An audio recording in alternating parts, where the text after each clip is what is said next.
எண்ணெய் ஊற்றிங்க, தேவையான அளவு எண்ணெய் அதிகமாக ஊற்றிருக்கேன். கடுகு போடக்கூடாது, கடுகு போடாமல் வெங்காயத்தை ஆனியன் சேர்த்துக்கலாம். இப்போ எண்ணெய் காஞ்சிடுச்சு.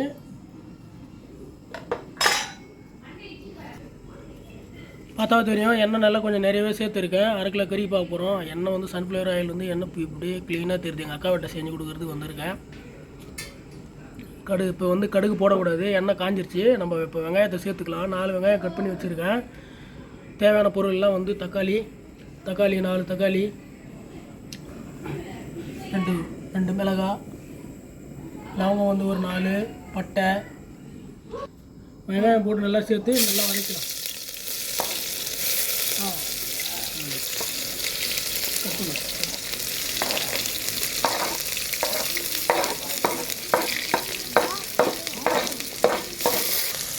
பிரியாணி நல்லா வரது வெங்காயம் நல்லா வதங்கணுங்க. பார்த்தாலே தெரியும் பிரியாணி நல்லா வரணும்னா வெங்காயம் தக்காளி தான் வெரி இம்பார்ட்டண்ட்டு. நீங்கள் லெமன் கூட சேர்க்க தேவையில்ல. தக்காளி கூட இது வெந்ததுக்கப்புறம் நம்ம தக்காளி போட்டு நல்லா வதக்கிக்கணும். நல்லா பொன்னிறமாக அதனுடைய ஈரத்தன்மைலாம் போயிடணும். நல்லா வதங்கணும். கடுகு போடக்கூடாது. பாருங்கள் நல்லா வதங்கணும். வதக்கிட்டு இருக்கோம். இது வதங்கினப்புறம் தக்காளி போட்டு வதங்கணும். அதுவும் நல்லா. இப்போ வந்து தக்காளி போட்டுக்கலாங்க. நம்ம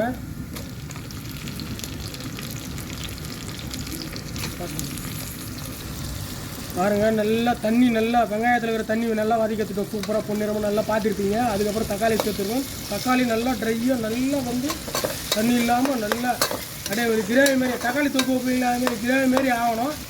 அப்படியே வதங்கட்டும். நல்லா ஒரு அடுப்பு வந்தாலும் நல்லா தான் இருக்கும். அடுப்பு வந்தாலும் சூப்பராக இருக்கும். கேஸ் இதுமாதிரி பெரிய கேஸ் அடுப்பை பார்த்துருப்பீங்க. இன்னும் நல்லா பெரிய கேஸ் தான் சமைக்கிறதுக்கு சூப்பராக இருக்கும். அதெல்லாம் எக்ஸ்ட்ராடினரி. பாருங்க தக்காளி நல்லா வதங்கிடுச்சு. கொஞ்சம் நேரத்தில் கருவேப்பிலை சேர்த்துக்கலாம். கருவேப்பிலை சேர்த்துங்க.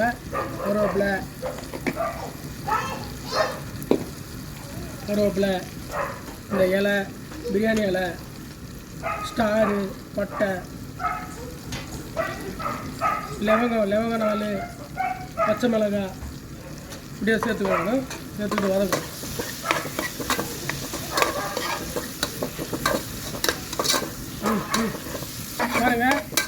பாருங்க நல்லா வதங்கிடுச்சு. இதனால உங்கள் அம்மா பிரியாணி செஞ்சு வாசனை வச்சாடா?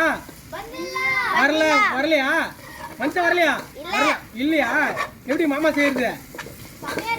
இப்போ வந்து கறி சேர்த்துக்கலாங்க. நல்லா கறி சேர்த்துக்கலாங்க. வதங்கிடுச்சு. 1/2 கிலோ கறி நல்லா வாஷ் பண்ணி எடுத்துட்டாங்க. நான் மஞ்சள் போட்டு வாஷ் பண்ணுவேன். எங்கள் அக்கா பொண்ணு வந்து அப்படியே வாஷ் பண்ண பண்ணிட்டா. அப்படியே வாஷ் பண்ணியிருக்கேன். நல்லா க்ளீனாக சூப்பரான சிக்கன், ரொம்ப க்ளீனாக இருக்குது. அப்படியே 1/2 கிலோ சிக்கன் தாங்க. உங்களை இதே போதுமா? அக்கா பையனே சாப்பிட்ருவோம் 1/2 கிலோ. அது வேறு மாதிரி நான் பண்ணால் ஓகே. உப்பு சேர்த்துக்கலாம். தேவையான அளவு உப்பு சேர்க்குறோம்.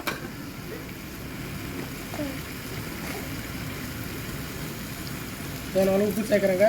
கொஞ்சமாக சேருங்க. கொஞ்சமாக அதுக்கப்புறம் செக் பண்ணிவிட்டு அதுக்கப்புறம் போட்டுக்கலாம். தேவையான அளவு கம்மியாகவே சேருங்க. கல் உப்பு வேறு கம்மியாகவே சேர்த்துருக்கேன். சிக்கன் போட்டால் உப்பு போட்டு நல்லா வதக்கியாச்சு. சிம்மில் வச்சு நல்லா வதக்கிங்க.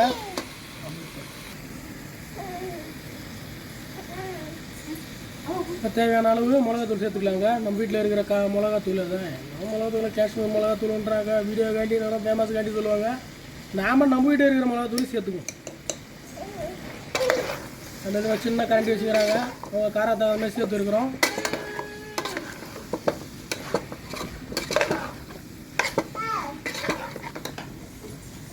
அரிசியும் கழுவி வச்சுருக்கிறாங்க. இப்போ இஞ்சி பூண்டு இந்த பட்டை இதெல்லாம் காமிச்சிங்களா? அதெல்லாம் போட்டு அரைக்கிறதுக்கு. அதாவது ஏற்கனவே இஞ்சி பூண்டு இந்த பட்டை லவங்கம் இதெல்லாம் வந்து சேர்த்துருங்க. அது ஊற்றிக்கலாம். நம்ம அது ஊற்றி வதக்கலாம். சிக்கன் போட்டோம் இல்லையா, அதனால் ஊற்றி போட்டு வதக்கிக்கலாம். அப்படியே ஒரு வதக்கலாம். சிம்மில் வச்சுருக்குங்க. சிம்மில் போட்டு தான் பொறுமையாக வதக்கிட்டு இருக்கேன். தண்ணியும் சேர்த்துக்கணும். இப்போ தண்ணி சேர்க்குற நேரம் வந்துடுச்சு. சிக்கன் சாப்பிட்டா இருக்கணும் இல்லைங்களா? அதனால் சிம்மில் வச்சு பொறுமையாக பண்ணுங்க. வாசனை வருதா?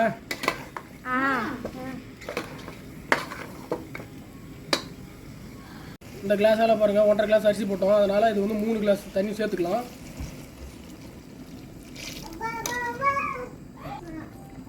ரெண்டாவது கிளாஸுங்க.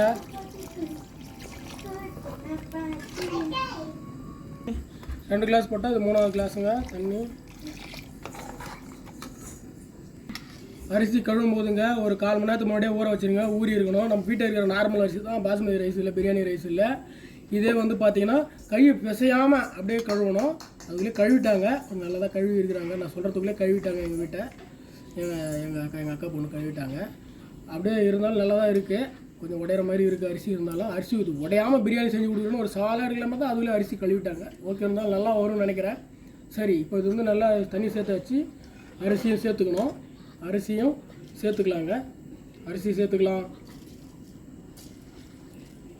இதில் தண்ணி இருக்குங்க, அதனால் அரிசி நிதானமாக அள்ளி போடுங்க. 2 தண்ணியும் இதில் ஒரு தண்ணி இருக்கிறதால அளவு மிக்ஸ் மாறிட்டாலும் ரொம்ப கஷ்டமாக இருக்கும்.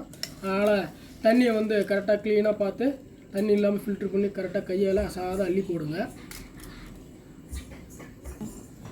தண்ணி கொஞ்சோண்டு சேர்த்துக்கிறேங்க. கொஞ்சோண்டு சும்மா லைட்டாக கொஞ்சோண்டு சேர்த்துக்கிறேன். அரிசி போட்டாச்சு. நான் என்ன பண்ணேன், கிளாக் வைஸ் அரிசி போட்டுட்டு அப்படியே விட்டுருவாங்க. அப்படியே விசில் போட்டு மூடிடுவாங்க. அப்படி பண்ணக்கூடாது. நம்ம அரிசி போட்டுட்டு வந்து ஒரு மசாலா அதுக்காண்டி ஆன்டி கிளாக் வைஸ் ஒரே பக்கமாக கிளறி விடணும். இதில் வந்து அப்படியே கிளறி விட்டிங்கன்னா இந்த அரிசி இதெல்லாம் போய் மிக்ஸ் ஆகிட்டு நல்லா கொதிக்கும் போது இதாகும். சேரு வந்து அப்படியே வெள்ளையாக இருக்கும். அதுமாதிரி அவாய்ட் ஆகணும். அதுக்காண்ட அப்படி ஒரு கிளறி விட்டுக்கலாம்.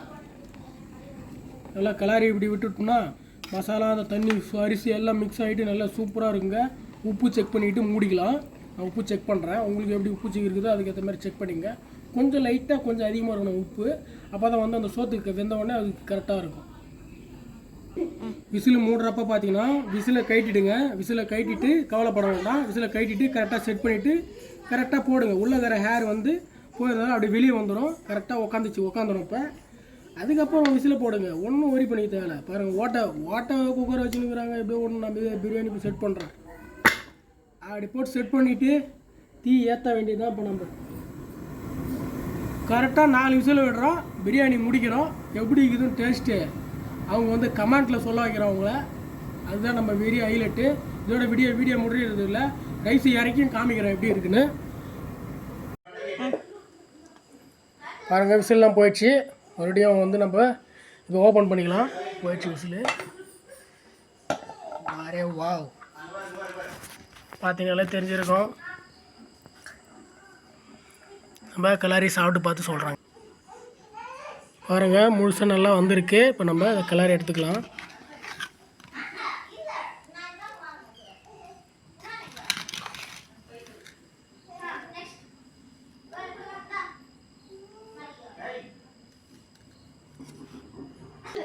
எப்பரா இருக்கு பிரியாணி பசங்களா? சூப்பர். தேங்க்ஸ் அங்கிளா. எப்பரா இருக்கு கோவில் பிரியாணி? சூப்பர்.